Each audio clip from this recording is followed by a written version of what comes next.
Welcome to the Random Encounter Show. I'm Deathstalker5 and it's late at night here in the Fortress of Doom. I've been really busy here lately, working on starting a new business and trying to get different odds and ends and things done. Who has time for anything anymore? But I had to take time out to do this episode. It's a very special episode to me, at least, because a friend I made in the Intellivision collecting scene, in that hobby, and a subscriber to the show, took time to send us this massive box. This big package is slapped full of Intellivision games, okay? I already opened it because I got my capture card back working. I don't know for how long. It's literally on its last leg. But I got it back working, and I wanted to capture most of the games here. Not all of them, but most of them, and let's talk about it. First off, let's read the note that came in the box, and it might explain why we have the box.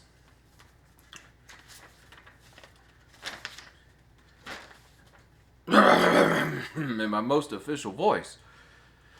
They say strangers are just friends waiting to happen. This is pretty much what happened to Deathstalker5 and me. I was vacationing in Greece when I got word that the Pandora incident for Intellivision was being released.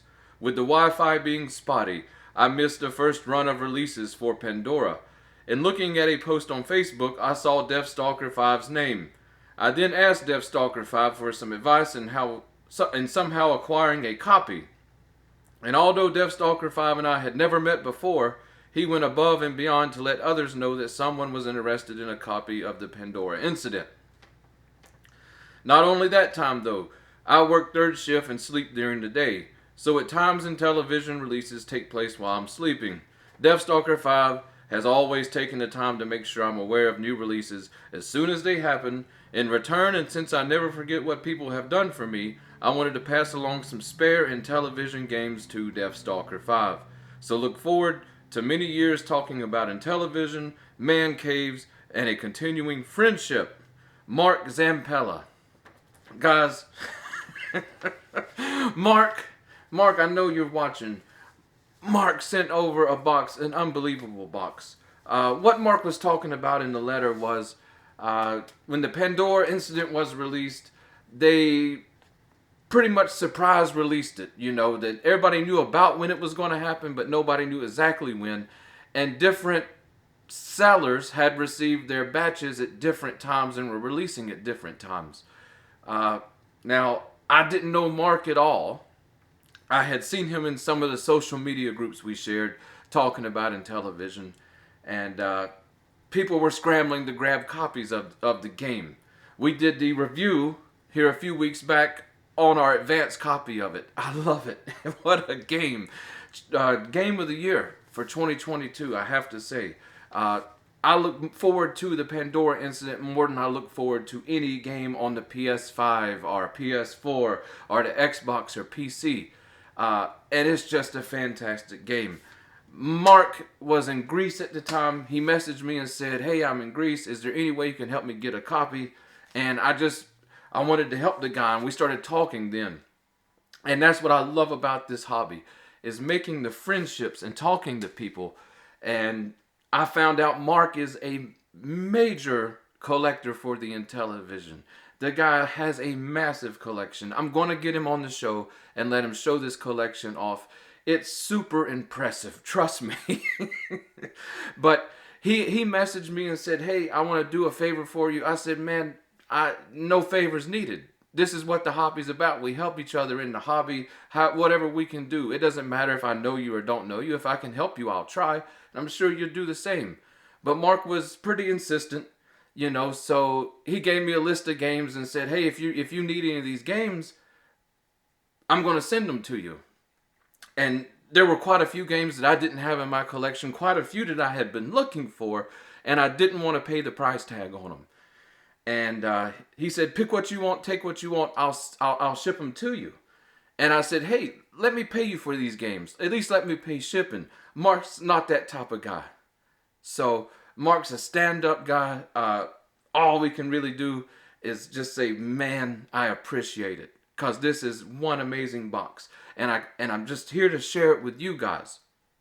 So let's dig into this box, see what Marc sent. There was a lot of nostalgia in this box for me. I'm not going to lie. There's some games in here that I haven't even thought about since probably the early 90s. So it's been a fun ride. Like I said, we recorded most things. A few of the games we didn't record. We'll talk about them when we get there. So in this big box, we're just going to start at the top here. And right at the top is a classic Activision game, Pitfall, starring Pitfall Harry. I'm going to try to move over here. Maybe we can put the gameplay up here when it's time to put the gameplay up. Before we do that, though, I wanted to talk about this box. I have a few Activision games, but I've never received one in a box that had the pull-out tray like this, and it held the manual overlays and the game inside the tray.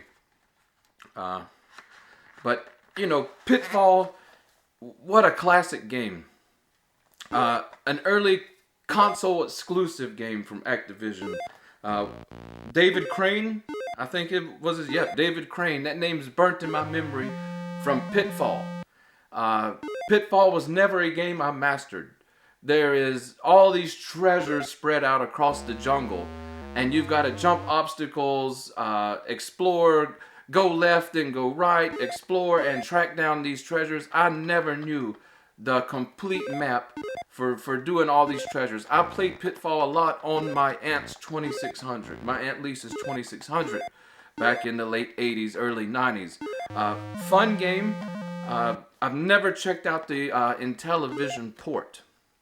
And I have to say, it's because I currently own the 2600 version of Pitfall. Comparatively, they are pretty much the same game. The Intellivision may have a little bit cleaner sounds. It may have a little bit cleaner graphics, but there's nothing extra that I can tell. You know, there's nothing that really stands out that if you put them side by side, you would say that the Intellivision port of it is blowing every other port away. I don't see it. But it is a fantastic game to own. I didn't have it on the Intellivision, and I had a lot of fun sitting down and trying it out for the Intellivision. I do like that there's two separate buttons for jumping and releasing the vines. But yeah, never been very good at this game. Always liked it. There's going to be quite a few in the box that I say that about. But yeah. Next up, a game we didn't capture footage for, which is from Mattel itself. What year? I think this was a pretty early game. But it is Tennis. Yeah, Mattel always had that beautiful box art, even on the sports titles. I'm curious of when this game was, because I know later on this game was released as a Super Pro version. 1980. It comes with a box and overlays, and of course this is one of the gatefold boxes, and there's your cartridge. But yeah, the reason I didn't capture footage, here's some screenshots on the back if you're curious of what it sort of looks like. The reason I didn't capture footage for this one, and we will in the future, but it requires 2 players. There's no computer opponent on this one, and that's quite typical of the sport games of the early Intellivision lineup. Like I said, I think they came out with a Super Pro version of Tennis, and they did that with several of the other sports games too, that allowed one player to play against a computer. But we'll get the wife playing on the Intellivision and record some 2-player games, and this is one we'll definitely be checking out. Next up, an arcade classic. One that I was never good at. I always tried to be, but it was always a game that I just never mastered. And I probably haven't played Qbert since the early 90s, late 80s. Either in the penny arcade, or I think the last time I played it, I believe it was on the NES. Along with some of the other, like, I think at the time, Qbert and Lemmings, I don't know. It was a game I never owned on any of my game systems. It's one I sort of avoided because I was always so horrible at it. I don't know why. Qbert here, it's a Parker Brothers release, and I didn't have any Parker Brother games for the Intellivision, so seeing how big the cartridges were for Parker Brothers games was interesting. Nice gold label, nice little design there on the cartridge. This was a typical open the top box that was probably meant to be thrown away or whatever. One thing I found interesting for this game was this huge color manual. You know, this was a big manual for an Intellivision game or any game. And the fact that it's got tons of color and screenshots and stuff, this is sort of a rarity of the early 80s lineup of original games, no matter what system you played on. It's very nice to see such a large, colorful manual that come with the game. Now, the thing about the Intellivision Qbert is I believe this is harder than any other version I've ever played. I don't remember the cascade of all these bouncing balls as soon as you started playing. It's got the snakes, it's got the flying disc, it's got everything that you remember. But I just don't seem to remember all of the colored bouncing balls, and I'll have to read the manual and get more familiar with this game before giving it a proper go, because I believe some of the colored balls give you some kind of powers. But Qbert's always been famous because once he gets hit by an object or jumps off the screen, he has a censored 4-letter word that appears in a cartoon bubble beside him. But yeah, and Qbert, I mean, come on. Qbert's iconic. Qbert's iconic. There's a few iconic arcade games in this box. Oh yeah. Up next, another Parker Brothers arcade classic. Another one that I played, but I was never really good at it. Never really caught my attention. I played it when I was young. Like I said, Frogger, I probably played it off and on my entire life, especially if I run into it at an arcade or something. Which is very rare now since there are no more arcades. But I actually have friends with arcades in their basement, so we're doing all right. But yeah, Frogger, I mean, who doesn't know Frogger? It's a classic arcade game where it's an obstacle avoiding, jumping across highways and then a river and then landing in the designated spot to safely land your frog. The one thing I found interesting about this box is that it came in this style box that reminds me of the PC games of the era, where you have a lid that opens and then the tray that holds your game and manual. And again, with Parker Brothers, another large full color manual. Very nice copy of the game. Like I said, the nostalgia valve was being tripped here for this box Mark sent us. Next up, we got a game that is got the manual and overlays for it in a Ziploc bag, which is totally fine for me because I consider myself a game player versus a collector. I'm not one of those kind of people that have to have a full CIB collection or a complete in-box collection in mint condition and all this. I could care less about that. I enjoy playing the games. This one is another Activision game, Happy Trails. Now, I had never played this game, and I had never seen this game. I make it a point not to research like on YouTube and watch gameplay videos and stuff of Intellivision games, because it just ruins the surprise for me. Now, I know a lot of people like to check it out, and especially if they're wanting to invest in something. Hey, you know what I mean? It's just me. I learned it with other retro systems to not sit and watch the endless videos on video games. Instead, buy the game. Either it's great and I enjoy it, or it's sucky and I still try to enjoy it. But regardless, it's still going to be a brand new experience for me.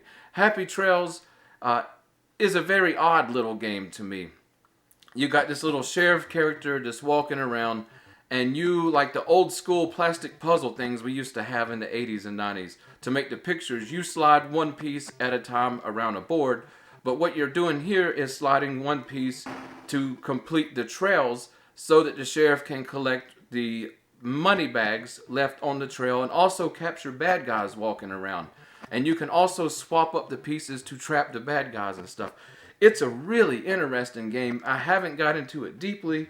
I tried it to capture the video. I wasn't terribly successful at it, but I can see where this game has a very addicting quality to it. And so I look forward to really getting into it, and we're going to give this a proper go in the future. You know, Activision, I have to say, on the Intellivision, they were smoking. they were smoking on the Intellivision. They smoked on the Atari 2600. They had a lot of great games there, but they also had a lot of mediocre games on the 2600. What was that one? Laser Blast and stuff like that. It was just the games didn't provide. And that was something I noticed a lot with the 2600. There's a lot of great games on there, and there's a whole lot of stinkers. The Intellivision and even the ColecoVision, it's hard to find just a really bad game on these systems. I haven't done it yet. Okay? But just an interesting note, Activision was going crazy for the Intellivision. They really were. When you consider it didn't have a huge library, but the games they had for the Intellivision were fantastic. I want to finish collecting the Activision games. I think we need River Raid, and I believe there's one other game we don't have. And that'll complete it, and we can just look at the Activision games for the Intellivision. They're very impressive. Up next is a game I've been looking for. It's not a very expensive game, especially if you bought it on the 29th of September in 1994. It was 50 cents according to the price tag there. It's Utopia. Now this game is another game I didn't capture the footage for, because what this game is your first sort of simulation game. You have an island or a country and you develop it. You know, you're building schools, you're building government, you're building hospitals, you're building armies. It's a full real-time strategy / sim game. You know, there's a screenshot on the back. It's very in-depth and very involved, and going to require a lot of manual reading and messing around to really get a hang on this game. I'm very impressed, you know, that the Intellivision has the first version of these games, and I'm normally a huge fan of these type games. But, you know, I didn't want to put it on here and just mess around. I figured let's study it, let's get used to it, and let's do a proper review of Utopia because of its place in history. And by all accounts, you know, it sounds like a fantastic game. It's even got 1 or 2 players co-op or competitive modes on it. So, yeah, I'm excited for when we check this one out. So another one off the list that I had been looking for. This was a surprise game. I'd never heard of this game. I had seen screenshots of this game once I stuck the game in and realized it is Thin Ice. You know, this is from Mattel. This is a 1983 release. This reminds me of early NES quality games. You are a penguin out on the ice. You cut trails in the ice with your ice skates. You're trying to sink the various creatures on the board. The penguins and seals and polar bears and stuff. And you're collecting shrimp cocktails and all kind of crazy stuff. Once you skate around them and complete a circle or square or whatever around them, they sink through the ice, the water's exposed, and you continue on until you sink all the penguins on the board. Now the seals and polar bears and stuff can destroy you. After you finish a stage, you come out with the big Zamboni tractor. I guess that's what it's called if I remember correctly. I live down south. We don't have ice skating unless it's inside of a building somewhere. But you come with the big tractor that flattens out the ice, smooths the ice, and you restart the level. The levels have more and more enemies and things on them, and various levels of difficulty. Love it. This is a fantastic game. It was addictive straight out of the box. If you got an Intellivision and you haven't checked this one out, I definitely suggest you doing so. I'm not aware of the price or anything on this game right here. But definitely sticks out as a high quality, great release from Mattel. Up next, what do we have? We have the manual and we have the cartridge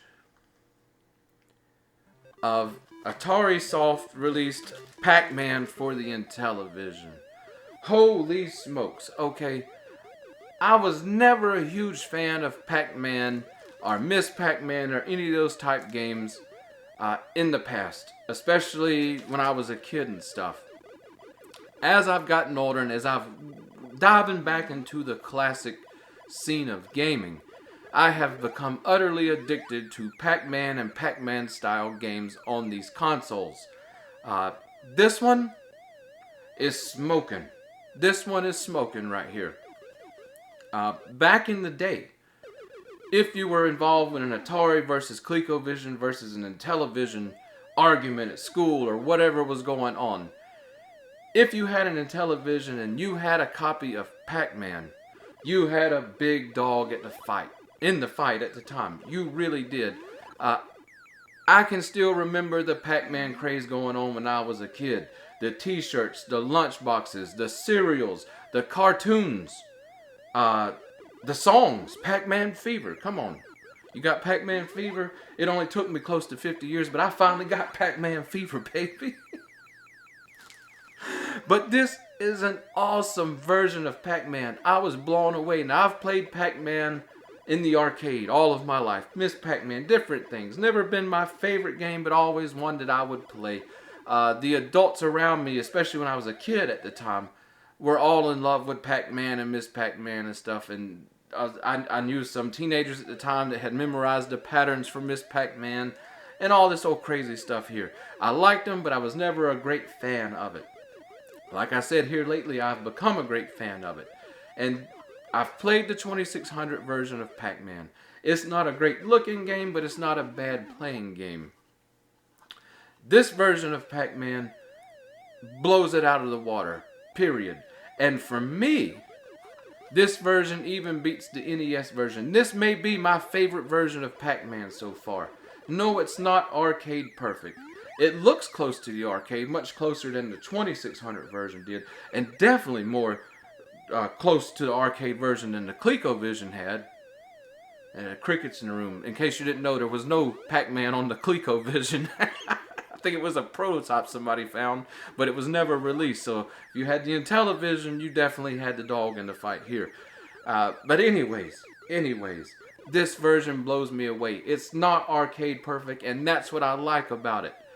When I'm playing a game console, I don't want to play an arcade perfect port of a game designed to eat your quarters as fast as possible. No, I want a game that starts out slow and ramps up in difficulty, and this one does it perfectly. And it allows you to play the game. I can't stop playing this version of Pac-Man. I'm not going to lie to you. This was fantastic. I didn't know about the Intellivision Pac-Man, but I knew I wanted to check it out. And this thing, I think it goes for like over 20 bucks now. So Marc didn't send a bunch of cheap games over here. No, he's sending some games that fetch some money. So we owe Marc a huge thank you. You know, even if he just sent one game or no games, he don't owe us anything. He's just a nice guy like that, you know. But Pac-Man, definitely star of the show for me right here. I love it. I absolutely love it. What else did we get in here? We got the overlays, manual, and cartridge for Snafu. This was an 81 game, if I remember correctly, released by Mattel. Now, the funny thing about Snafu is this game was released in 1981, and it was probably around 2001 when this game became the most popular. Had the most popularity it will ever have. On a BlackBerry phone, the Snake game. You guys remember them on the old cell phones? The Snake games? This was the first. Okay, the Intellivision has done a lot of firsts, but this was the first home console version of the Snake game. And it's big, and it's colorful, and there are literally like hundreds of game variations on here for 1 to 2 players. There's a whole lot going on. I just pushed the one key to get into a basic game as quickly as we could and messed around with it. I'll have to play around with this one, but yeah, it's nice having this little piece of history here and thinking about how this game gained so much popularity under the name Snake on a mobile platform, you know, 20 years after its inception on console. So yeah, fantastic. Here's one I'm going to save. We didn't get footage on this one. I'm going to save it. We got the overlays and the cartridge here. Tron Solar Sailor. It's an Intellivoice game. This gives me all 4 of the Intellivoice games. I know absolutely nothing about this one. Haven't played it yet. I need to download the manual, print it out, and then we'll take a look at this. We'll probably do an IntelliVoice episode. But I will say that for the other 2 Tron games that I have, of course, Deadly Disc. That makes it on the top game list of a lot of collectors for the Intellivision. It is a fantastic game. And then there's Tron, which a lot of people don't seem to enjoy so much. But I actually enjoyed that one a lot. I don't know why. I think it's the fact that you're inside the computer running around and just throwing binary codes and crazy stuff. But yeah. So I look forward to trying this one out. I have no idea what it's about, but it's the 3rd installment of the Tron series on the Intellivision. So that'll be a definite check out soon. Next up, from my favorite company, the Intellivision, the third-party publishers, I should say, or the publishers, just period. iMagic. You know, I love iMagic. We're getting close to finishing the iMagic releases for the Intellivision. And this was one that we needed. Tropical Trouble. Don't you love those cartridge labels for the iMagic cartridges? On all the systems they produce. I love the foil look. This is fantastic. This one reminds me a lot of Beauty and the Beast. You're a naked guy running around in the jungle, on the beach, in a volcano. This big guy has your girlfriend and literally kicks you in the ass. Across the jungle, across the beach, and all this kind of stuff. Pardon my French. But that's what he does. And you're running and trying to grab your chick, you know. And there's all these obstacles and monkeys throwing coconuts and volcanoes throwing lava at you and fire. And the guy's throwing coconuts. You get on the bridge with the guy. He's throwing a rubber bouncy ball. I don't know. You have large breasts as a man. I mean, I don't know. I don't know what was going on with this game.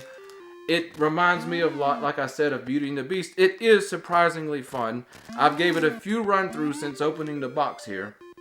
And I captured the first. I like to capture my first gameplay and stuff. Didn't do so great on that first gameplay, but coming back to it, I went through 5 islands or 5 lands or whatever you want to say. It's on a repeating cycle like most older games are.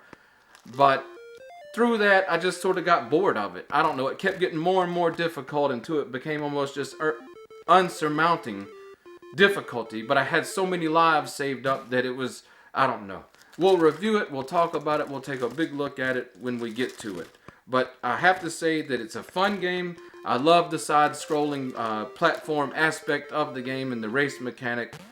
But I do like Beauty and the Beast a little bit better. But hey, that's just my opinion. Next up, we have Bowling.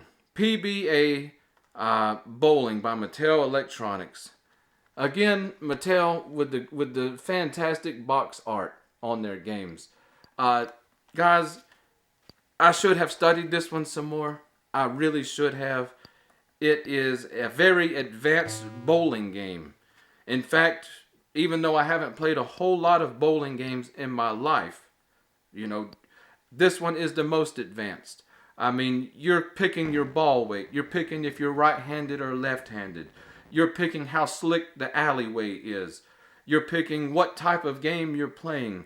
You're throwing the ball. You're pitching the ball. You've got to aim the ball. You've got to put curve on the ball. It's all there, and I'm horrible at it. I'm not going to lie. Gutter ball after gutter ball, I am horrible at this game. But I will get better. But I have to say I was very surprised. Very nice graphics and gameplay on the Intellivision. I expected because this seemed like an early game. In fact, we're going to see when this game came out. 1980. For 1980, the graphics on this game are fantastic. The bowling screen, and then it moves over to the alley screen, and then you see a slow motion approach as the ball starts to knock over the pins and stuff. Like I said, very intense bowling game. There's a lot of detail in this bowling game, and I will have to mess around with this until we can start throwing strikes.